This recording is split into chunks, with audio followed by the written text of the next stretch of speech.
just 'cause, why not? Full disclosure before I begin, I am mentally ill. If I said any shit about anyone, no I didn't. No, I'm kidding. If I have said any shit about anyone, just take it with a grain of salt because I am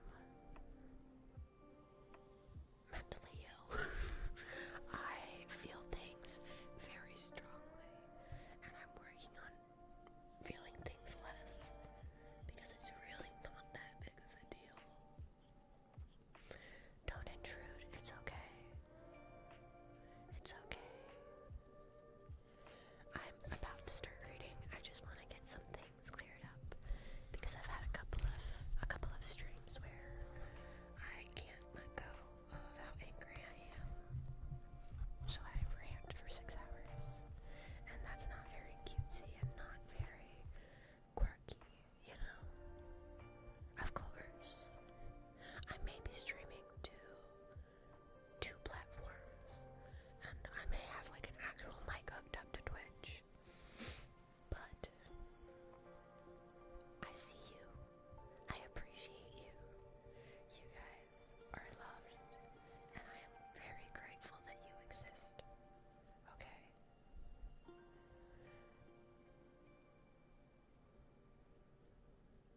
Okay. OBS, it angers me. It has too many things I need to read. I'm not the smartest. I like things to be easy, clean, and efficient. That's why I use Streamlabs. But Streamlabs is notoriously bad. And I'm having issues connecting to the chat, so notoriously bad.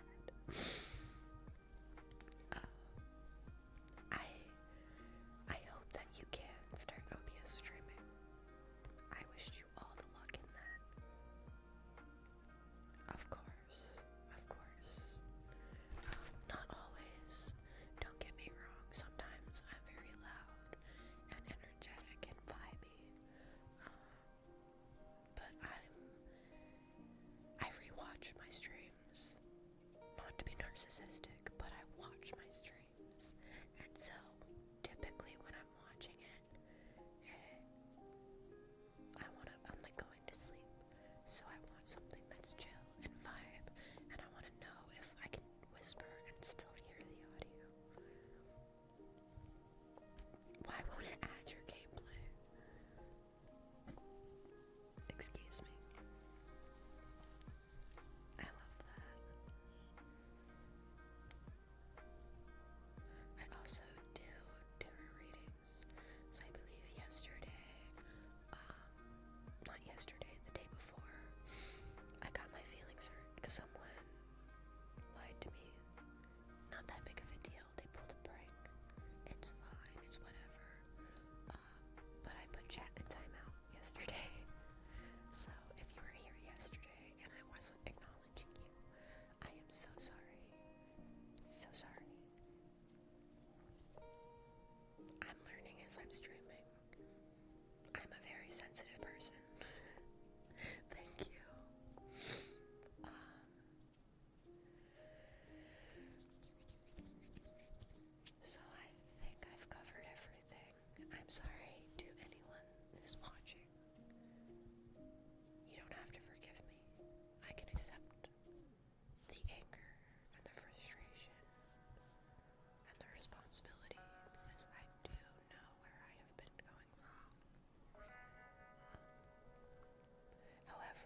gonna spend 2 years in prison for violating the Volstead Act.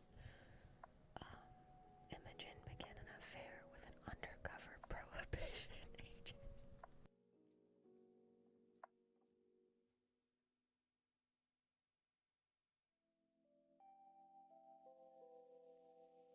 That's actually crazy. So that actually gives me some context because I don't know these stories before I start reading them. So sometimes they'll be able to go from 0 to 100 real fast, and I'm like, oh, I don't know if I'm allowed to say that. But this tells me this first love triangle is going to be during the time of the Prohibition, because the Volstead Act is essentially like you were caught with alcohol.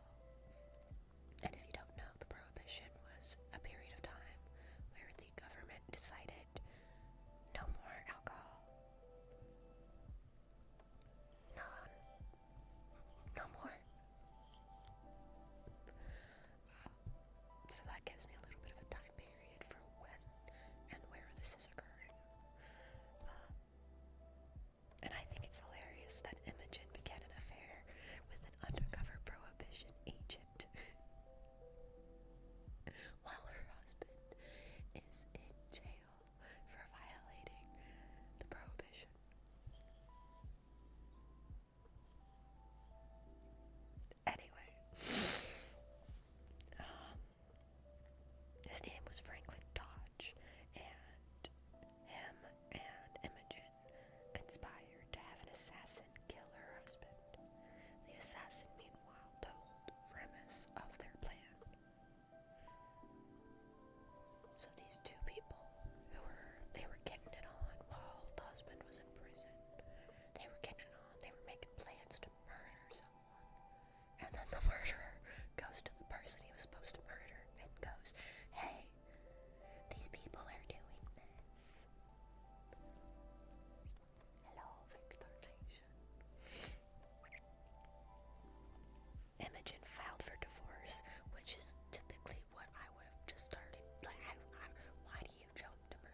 Shortly after, Garvey's body was found in an underground train, bludgeoned and shot. Sheila and Brian were convicted of the crime, one of the most sensationalized murders in Scottish criminal history. Both were sentenced to imprisonment, but they were released in 1978. That's actually crazy. Like, how do you murder someone and then become a free person?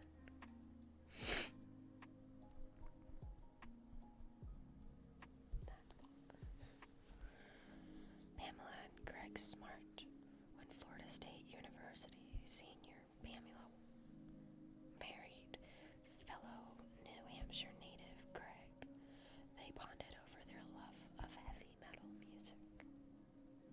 Yet their marriage showed cracks early on. Back in New Hampshire, she found work as a media coordinator at a high school where she met and connected with sophomore Billy at a drug awareness program. On May 1st, 1990, Pamela returned home to find her Colorado trashed and her husband dead. Police investigators soon accused Pamela of seducing Flynn and coercing him to kill her husband, believing that Flynn's three buddies acted as an accomplice. Smart claimed she had no part in the murder, but she incriminated herself while talking to one of the buddies. Her trial was the first in the U.S. to be broadcast on TV. She was convicted as an accessory to murder and is currently serving a life sentence. Alice Clotton Main's death in the clouds.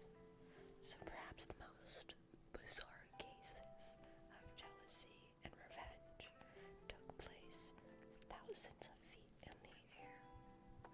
A Belgian school teacher, Alice Clotton Min, and her married friend Els van Doren were both skydivers. Clotman somehow found herself in a love triangle with a fellow skydiver called Marcel, and Van.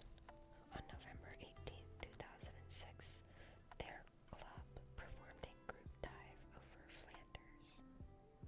After they unlinked hands, Van Dorian's chute failed to open, as did her reserve chute. She plummeted more than 2 miles to her death. Van Dorian's helmet camera filmed her tugging at the chute release. When Clotman attempted suicide before her second police statement, she was arrested for sabotaging her friend's parachutes. She received a life sentence of 30 years.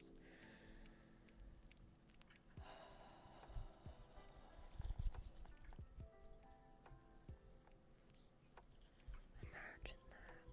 That's actually crazy. It's certainly not illegal to marry for money, but when it comes to cold-blooded murdering one's partner to gain an inheritance or an insurance settlement, the law is pretty ruthless, as it should be. I mean, karma. Am I right? Am I right? Catherine and Margaret Flanagan, Liverpool, England. These Irish sisters moved to Liverpool in the late 1800s to become landladies. They housed Catherine's son John, lodger Thomas Higgins, and his 6-year-old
like you killed a child.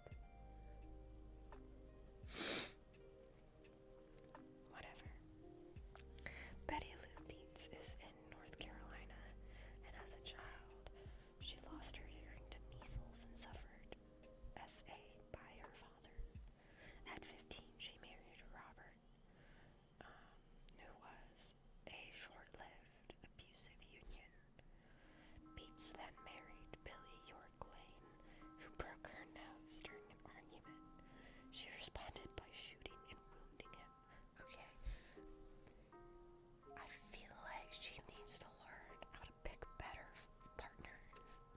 But also, if someone broke my nose, I wouldn't necessarily shoot them, but I would have to retaliate. An eye for an eye, you know. That's probably not a good thing to be stuck on. I bet. I bet shit.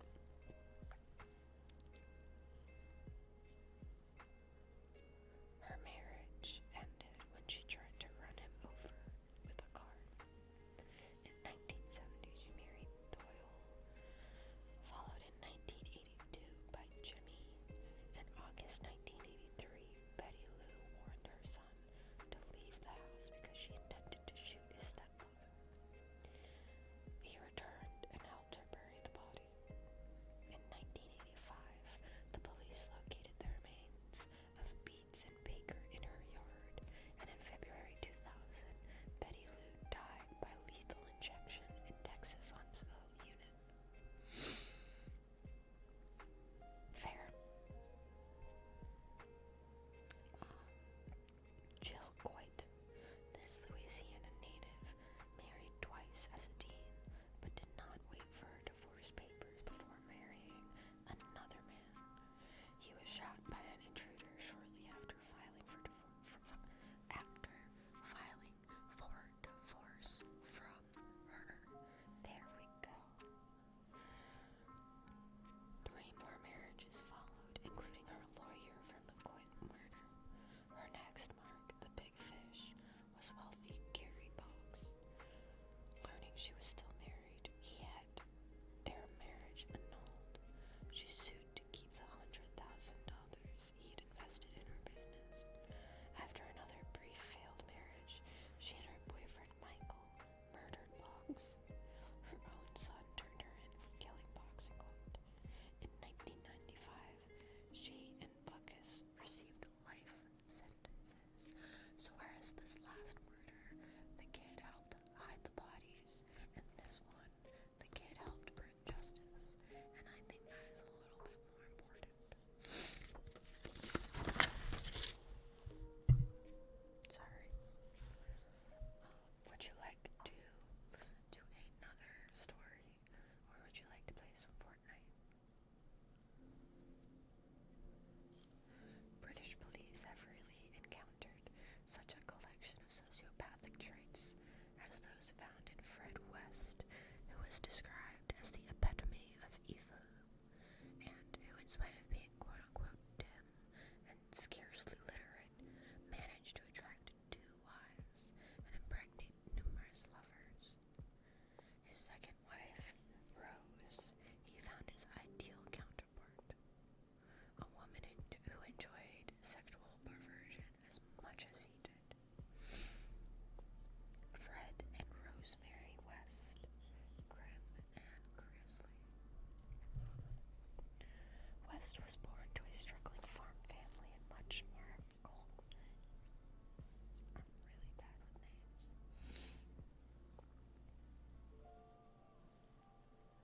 His father essayed his sister, and Fred, who was a mama's boy, claimed his own mother introduced him to sex.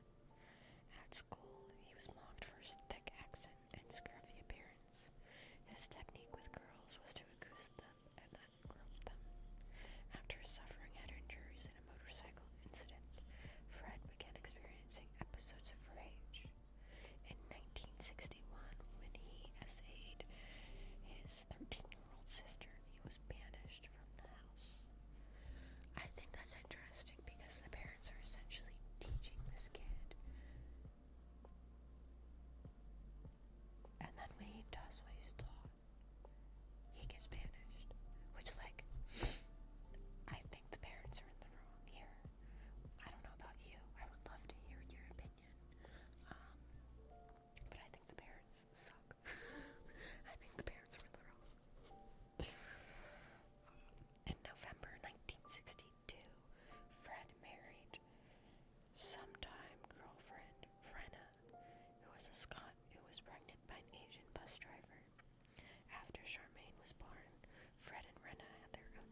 house prisoner with bars on the bottom of a bunk bed. At some point, Fred had 3 women at his command, Raina, Isa, and Anne, whom he'd met in Glasgow. Raina grew tired of West's abuse and called a lover to rescue her, but had to leave her children behind. McFall, who was carrying West's child, urged him to marry her, but in July 1957, she quote-unquote disappeared. In 1969, West met 15-year-old Rose at a bus station. Letts thought he was homeless, but he pestered her until she went out with him. She was soon prostrating herself on his behalf. They eventually had a child named Heather. Sharman, meanwhile, taunted Rose, comparing her unfavorably with Raina. Rose likely killed Sharman just before West was released from prison for tire theft. The body was stored in the coal cellar until West could bury it. Raina, concerned over her daughter's welfare, asked to meet with West, but after she did, no one saw her alive after that. Hello, welcome in the chat. We're doing true crime today. How is your day going? Do you have any glimmers you'd like to chit-chat about? A glimmer for me, for example, is I am awake and I get to stream before work, even if it is just for a little bit. West and Rose married and moved to a house on Cromwell Street, later known as the House of Horrors. Rose returned to prostitution, giving birth to 7 children. Oh my god. Some of whom were fathered by clients. Fred indulged his taste in killing now. That's always a really great sign. Sorry. So sorry. I'm working on it.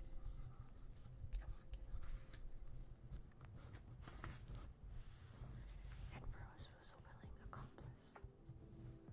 Among those they killed were Linda Cow, who was 19, Carol Ann Cooper, who was 15, Juanette Monge, 18, and Allison Chambers, 16, while Fred murdered their 18-year-old lodger, Shirley Robinson.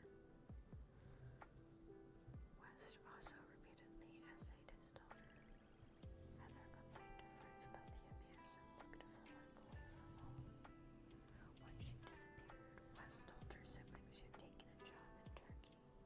In 1992, West's daughter Louise, 13, admitted to a girlfriend that she'd been essayed, and the girl's mother reported it. The police immediately put the children into foster care. None of the abused siblings would testify against their parents, but the police probe continued, and it opened the gates of hell. After West admitted to strangling Heather in a fit of anger, the police dug up the garden. They discovered 3 sets of dismembered remains, along with 5 bodies in the cellar, and another under her ground floor room. Fred also confessed to killing Raina and Sherman. He was ultimately charged with 12 murders, Rose with 9. On January 1st, 1995, Fred asphyxiated himself in his cell, depressed that Rose had turned away from him. Rose was sentenced to life in prison without any chance of parole. Quote unquote, keep quiet or you'll end up buried under the patio like Heather.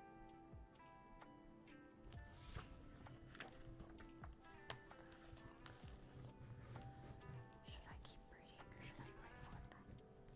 So many questions, not enough answers.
so sorry I got my feelings hurt.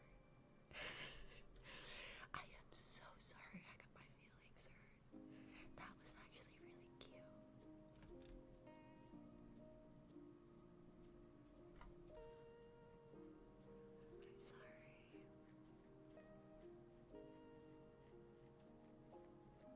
What guy?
which thing, which hot topic would you put in your title?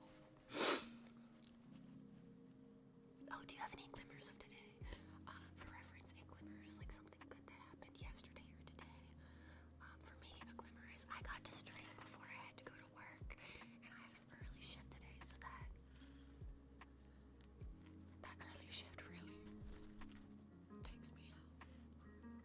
I am gonna have to end stream at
don't do collabs because I'm streaming to 2 platforms.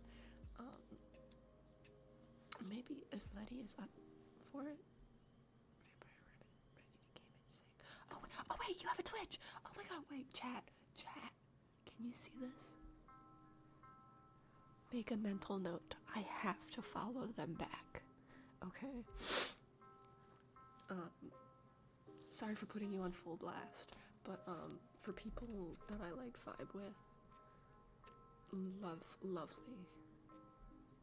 I would be 100% down to collab with people that I know that I talk to that are nice. Keyword being nice.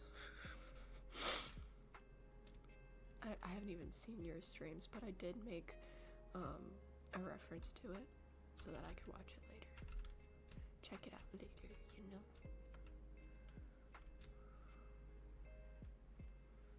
Let me find a bush to hide in.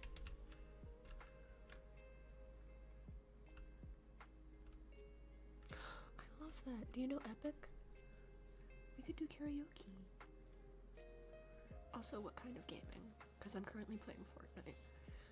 I start showing Twitch my Fortnite once I hit like 10 people in the game. Mainly because I die a lot. I die so much. So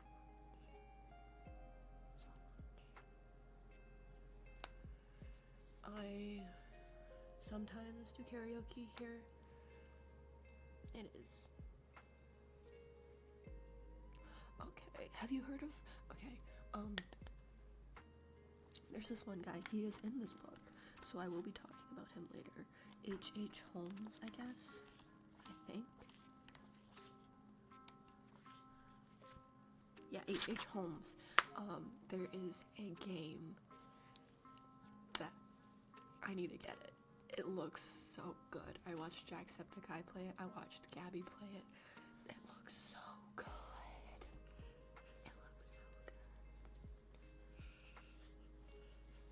I was obsessed with him for a minute. Like, not in a, oh, I think he's hot kind of way. In a, how did you get away with this kind of way?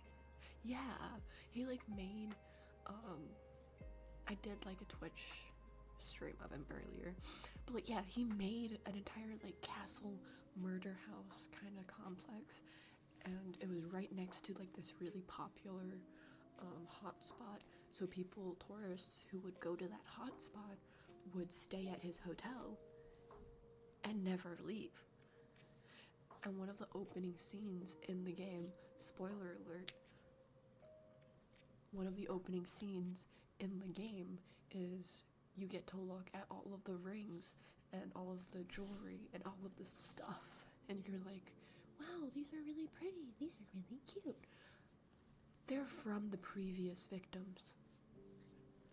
He sells, like, I don't think he actually sells a lot of it, to be honest, but he had them for display.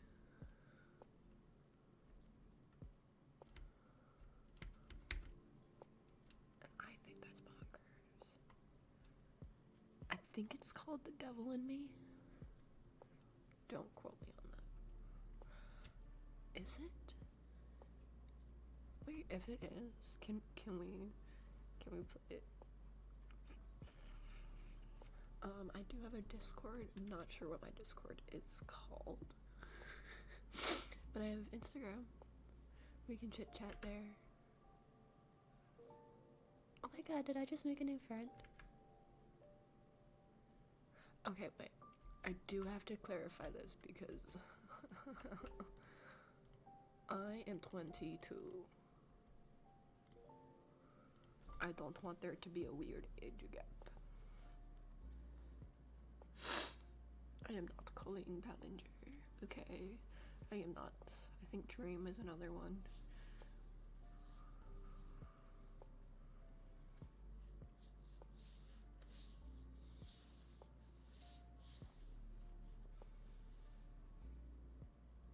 Yes!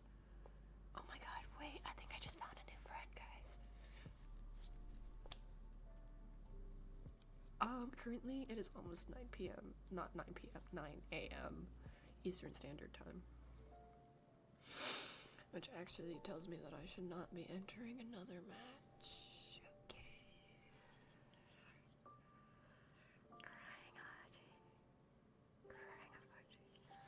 Okay, so I'm gonna finish talking about OJ. I'm gonna wrap up this game. And then I'm gonna go take care of my dog and go to work.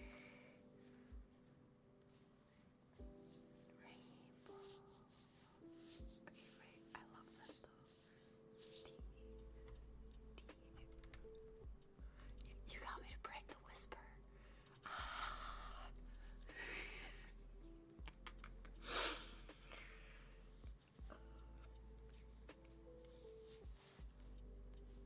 Let's see.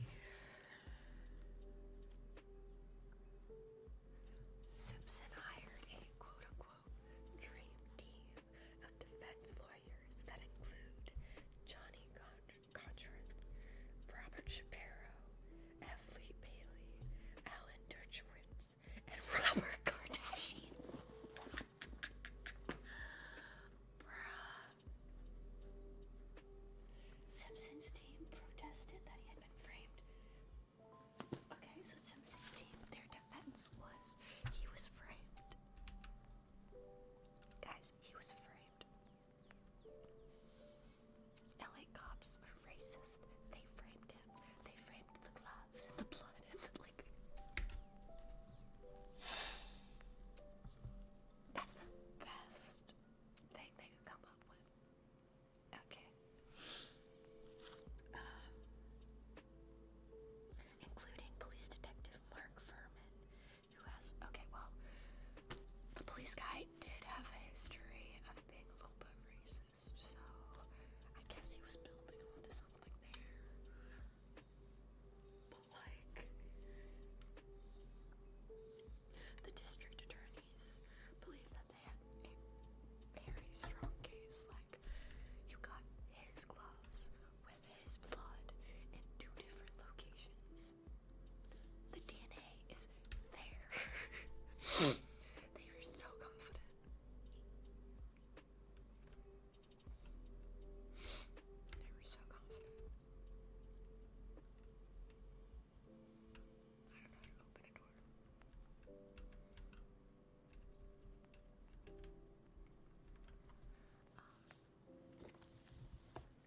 Simpson had left his DNA in a trail of blood that led from the crime scene to his car to his bedroom.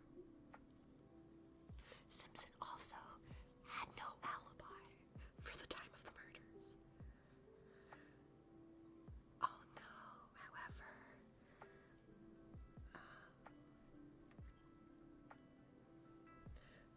Johnny was able to create reasonable doubt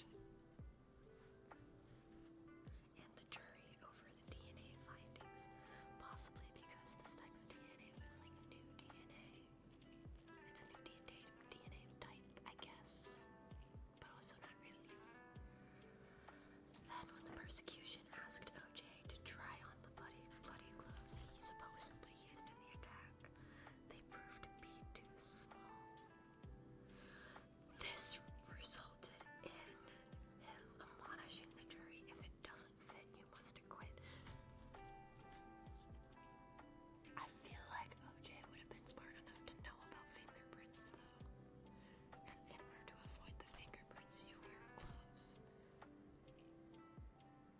And also, what do you mean they don't fit?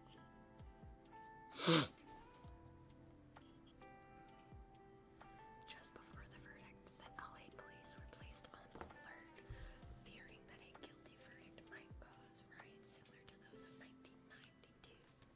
They didn't have to worry though, because less than after 4 hours of deliberation, they acquitted Simpson. Many people in America believed that Simpson had been framed, while others thought that he had actually killed them. As for OJ, he swore that he was going to find the killer. Meanwhile, both Nicole and Ron's families sued Simpson in civil court and were awarded damages of $33.5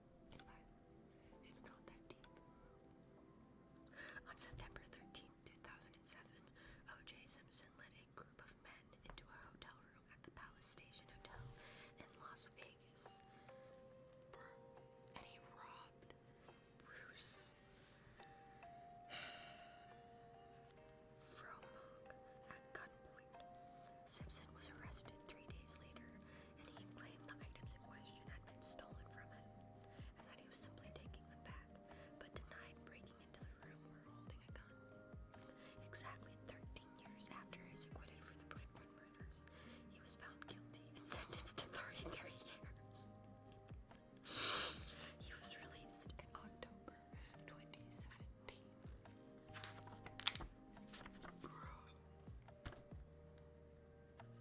That's bonkers. That is bonkers.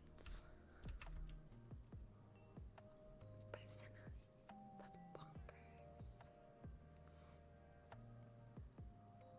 So since you're in the same, I'm assuming you're in the same time zone, Starbucks exists where you are at. Can I ask what your favorite drink is? What is your favorite Starbucks drink? Completely unrelated to everything we just talked about, except maybe the Kardashians. I feel like the Kardashians would be like a big drink.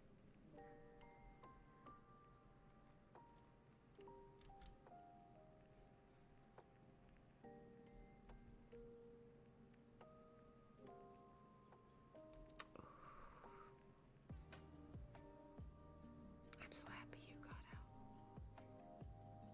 What's that like?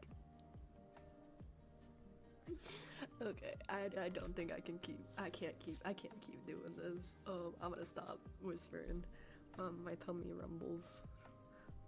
Hello, Victor Nation. I wish that I liked the iced chai. I really, really did do. It tastes like Christmas. White chocolate mocha is a good one. I like the white chocolate mocha.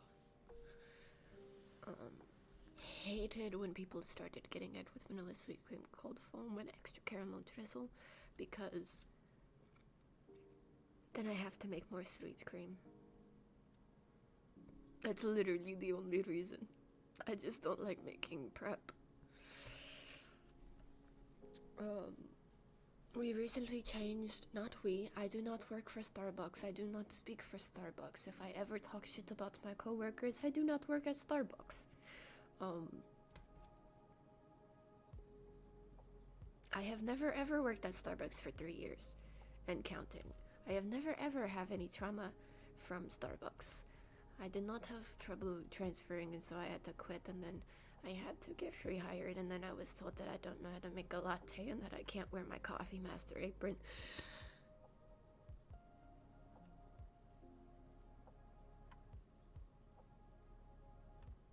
I don't have Starbucks trauma. I don't work there still, actually. For legal purposes, I do not work at Starbucks, and I do not talk shit about the people who work at Starbucks. Starbucks is a wonderful cult to be in. Okay? It's crazy, really. It's bonkers. I really had the store manager who hired me go, "It is not fair that you are wearing a Coffee Master apron when you don't know how to make a latte." I'm just sitting there like, bruh, you hired me. This is what you hired me to do. What do you mean?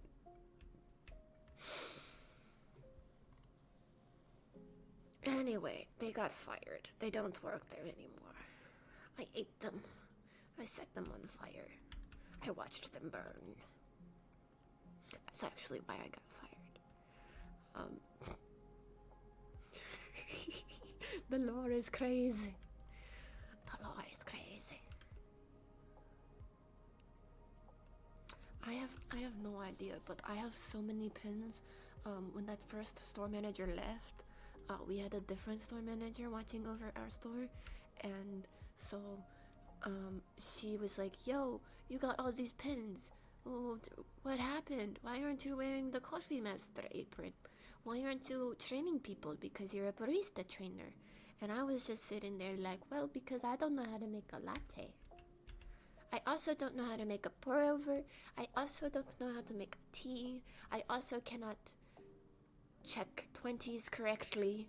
I also cry in front of customers when people yell at me.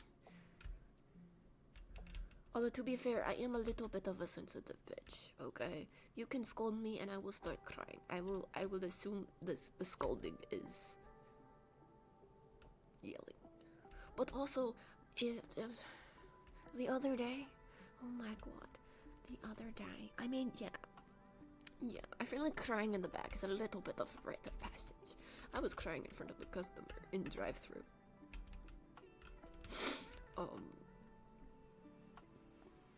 Recently I had a stream that I had to take down because I felt bad. Not felt bad per se. So I had beef with this one person, right? I don't know, something about my mental illness. If you talk to me the wrong way, I will get very angry. I will get very stubborn, one might say. So if you treat me like I'm an idiot and you make my job harder, I'm gonna stop functioning as a cog. You know, a cog in the machine. I will stop doing it. And this person who was in charge did that to me, and on top of that, this other person who wasn't in charge were treating me like they were in charge, and they were asking me to do things like, why can't you do it yourself? Can you go get me a rag? No, I'm busy. Can you get me milk? No, I'm busy. Believe it or not, at 9:30 when you complain that we are not getting out on time, we are not getting out on time because you ask me to do things that, like, I have a system. It works, okay? If it didn't work, I wouldn't be using the system. We didn't say that. But so I worked, here's the tea. I did not work at Starbucks at any point in my life. However, if I did work at Starbucks, I worked a year and a half closing, and then I worked a year and a half opening, and then I took a 6-month break because they couldn't figure out how to get their shit together enough to transfer me. I got transferred to this new store. Really cute, really quirky. Got told I don't know how to make a latte. So I hit the 3-year mark. I find out other people working for Starbucks for 3 years, they get paid $17. I get paid the starting amount. I'ma fight a bitch.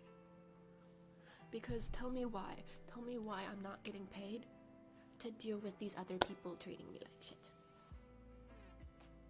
I mean, not that I work at Starbucks and not that I speak for them or the company or any of the people involved.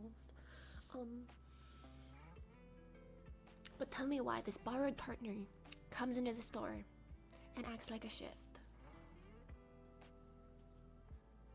Now, you can be mean and you can be good at your job. Or you can be nice and you can be bad at your job. But you cannot be mean and an idiot. You know? And this person is mean and they are an idiot. And then they complain, we don't get out on time. Well, that's because you spent 3 hours doing everything that I just did and nothing else. We don't get out on time. This person believes that you only put stoppers in Americanos and teas. They will stand there and correct you as they're actively doing something that is against standard. They will pull 6 stickers and place them on the wall and then turn to you and go, my store manager said that actually we shouldn't be doing it that way.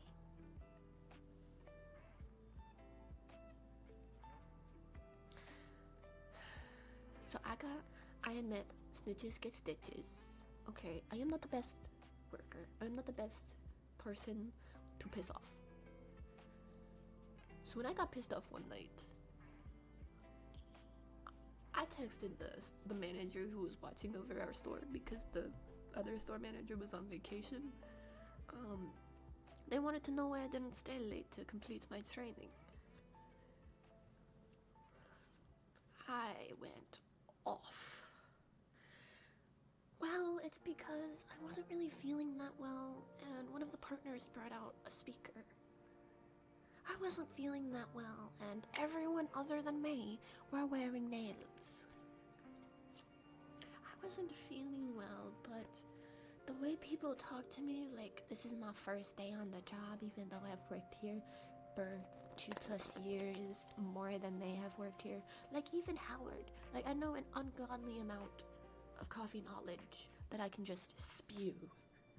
Okay? But even Howard waited 2 years. No, they don't. They don't.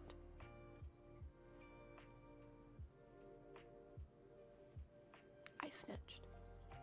I'm a little snitch. And I wish it didn't bother me. I wish I could just let it go. But the way that these people were talking to me, I was gonna fight a bitch.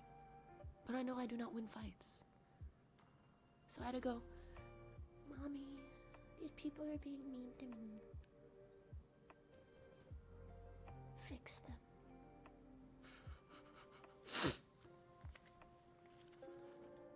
And I do feel bad because my situation with one of the people has gotten a lot better. A lot better. The way their brain works stresses me out. It is not the way my brain works. They like trying new things, and I'm down to try new things, but then like I know it's like it doesn't work. If it worked, if I tried the new thing that they suggested and it worked, cool, dope, love that. However, it doesn't. It doesn't.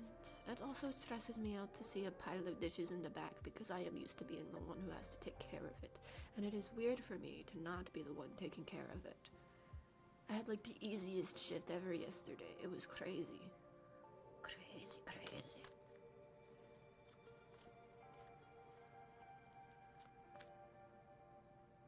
So yeah, moral of the story. After I had that mental breakdown to that store manager, it gets better. That the one person, I unadded both of the. It was 2 people. 2 people were pissing me off. I unadded both of them from Snapchat. I re-added one of them because I realized I was being a little bit melodramatic. I was being a little bit of a, like the situation got better. The situation got better. So I re-added them. I was like, I'm sorry. I wish it didn't bother me, but it did bother me, and I'm sorry for what I did. The other person still treating me like crap. The shift after, they called me a bitch. During the clean play, they flipped me off. And I take great joy in knowing that they want to be a VTuber. And I am doing this consistently. I am putting in the work every single day. And I am going to be better than them. I am going to be better than them. The clean play that night with them was the worst clean play I've had in 3 years. Absolute biggest pet peeve is when someone treats me like I don't know what I'm doing. And while I may not know what I'm doing, you could be telling me something completely useful. You could be telling me something that I did not know. But if you tell me in a tone that makes me think you look down upon me, I am not listening to a word you're saying. I have the little me music playing in my head. Because I like my job. I just don't like the people all the time. I get flashbacks, I get triggered. I got PTSD. I get flashed back into that person who is like, you don't know how to make a latte. And then I go, I don't know how to make a latte. I've been making lattes for 3 years, but I don't know how to make a latte. Maybe it's just a mental illness, to be honest. Maybe it is just a mental illness. But I have started warning people, like, hey, I am tone sensitive. It doesn't matter if what you're saying is correct or not.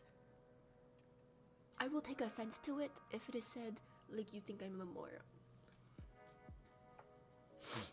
And if you start complaining that we aren't getting out on time, I'm gonna turn around and tell you exactly why. I can't do everything. Okay? Not if you make my job harder. I have a list. I have a little autism list. I like to call it that because it very clearly outlines what time each individual task should be completed.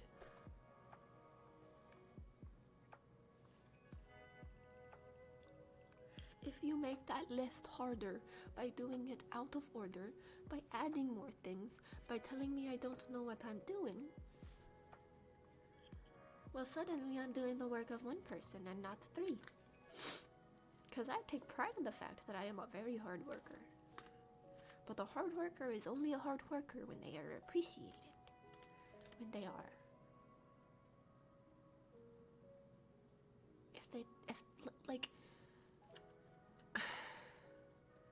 Weird concept, but praise goes a lot farther with me than negativity. You tell me I'm doing something wrong and that I need to do better, okay. I'm bringing my best into every shift already. Okay. You tell me that you want me to do prep because I am really good and really fast at it. I'm gonna do that prep. And I'm gonna do it really fast and I'm gonna do it really good. Because you gave me a compliment. You stroked my ego. I'm a little bit of a narcissist. I'm aware of this. I'm fully aware. Okay. You be nice to me, and I will work for you. You be mean to me, I stop working properly. Weird concept. Weird concept. Weird concept.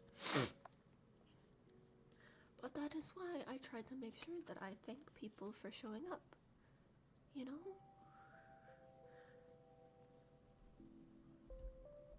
I don't know if you were saying, okay, second. Oh!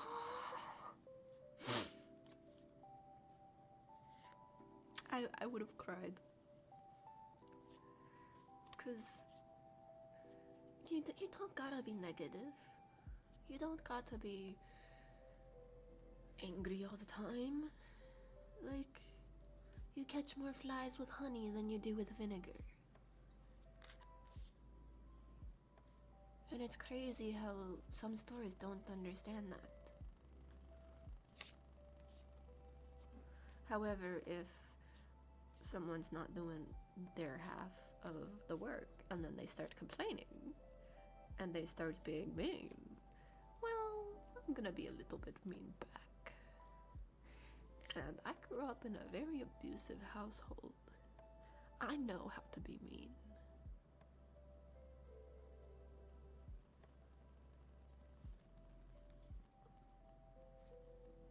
I just try not to. It's a choice for me consciously to be kind every single day. And some days I fail, and that is okay. Day after the clean play, I came on stream, I talked shit for 6 hours. That was the therapy I needed to get past it. And I got past it. I am not proud of the fact that it took me 6 hours to talk shit. But I can acknowledge that the next time something angers me, probably today, I probably work with them today, I'm gonna be kind and courteous. I am not going to stoop to their level. By the way, this person who called me a bitch and who flipped me off, they're trying to be a shift. They also think that you only put stoppers in Americanos and teas.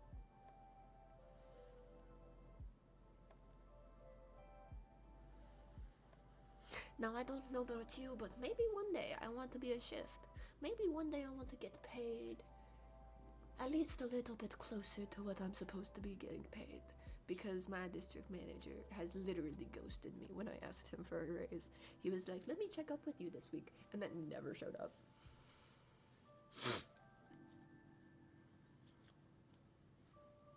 Maybe one day I want to be a shift.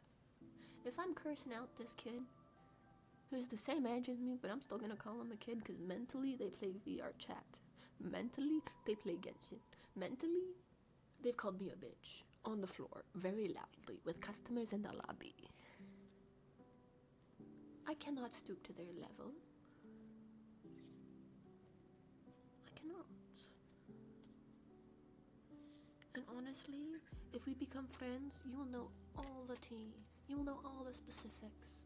And you can go to Starbucks and you can be like, hey, this employee at this store said this about these employees.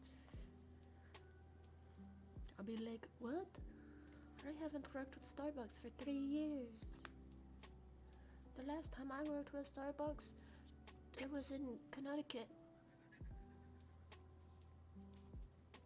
Connecticut. You? I said that because I don't believe Connecticut is real. It sounds like one of those fake things.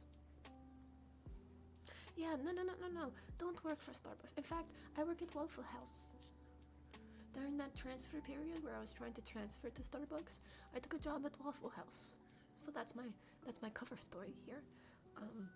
That I just never quit Waffle House. However, I did not know the Waffle House reputation.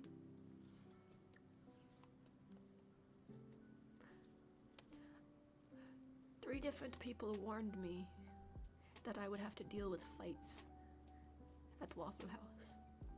I got scared. I cried behind a loaf of bread. And for the sake of this stream, I put up with it and I grew tough.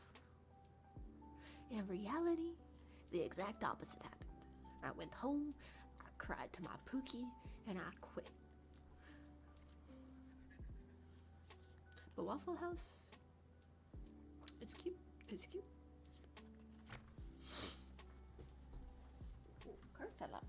It is the Six of Swords, healing, transition, and moving on. That is actually crazy.